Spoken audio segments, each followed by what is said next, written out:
काही कामगारांचा फार अत्यंत ज्याला म्हणता येईल की त्यांना त्यांच्या जिव्हाळ्याचा आणि त्यांना उपयुक्त असा निर्णय कोर्टाने दिला आहे औरंगाबाद खंडपीठाने।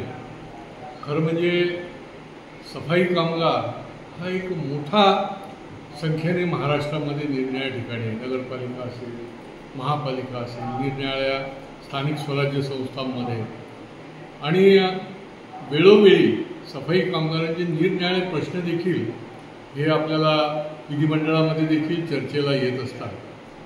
सफाई कामगारांना वारसा हक्क मिळाला पाहिजे आणि तो देखील प्रत्येक सफाई कामगाराला मिळाला पाहिजे हे लाडपागे समितीच्या अहवालामध्ये देखील होतं आणि शासनाने देखील आदरणीय देवेंद्र फडणवीस साहेबांच्या नेतृत्वाखाली शासनाने देखील ते मान्य केलेलं होतं। परंतु कोर्टामध्ये ती केस गेली होती। मी विधिमंडळामध्ये देखील वारंवार मांडत होतो की जो म्हणून घाणीत काम करतो तो सफाई कामगार, त्याच्यामध्ये कुठल्याही प्रकारचा भेदाभेद असता कामा नये आणि त्याला प्रत्येकाला वारसा हक्क मिळाला पाहिजे।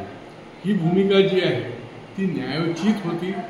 अनेक संघटना देखील हा विषय घेऊन कोर्ट आणि इकडे प्रयत्न करत होते, परंतु विधिमंडळामध्ये माझ्या आठवणीमध्ये जवळजवळ 6 अधिवेशनामध्ये मी हा विषय मांडत होतो। माननीय देवेंद्रजींशी देखील माझी या विषयात चर्चा झाली होती। सरकार बाजूने होतं पण कोर्टामध्ये तो निर्णय अडकून पडलेला होता। पण काल 8 जानेवारी रोजी हा निर्णय झाला आणि त्याची कॉपी देखील काल आज सकाळी अपलोड झाली आणि अत्यंत सफाई कामगार हा आपला आरोग्यदूत आहे। या आरोग्य दूताला फार मोठा त्याच्या कुटुंबाला दिलासा देणारा हा निर्णय आहे असं मी म्हणेन। मी माननीय कोर्टाचं देखील आभार मानेन आणि निश्चितपणे ज्या ज्या मंडळींनी याच्याकरता पाठपुरावा केला त्यांना देखील मी धन्यवाद देईन।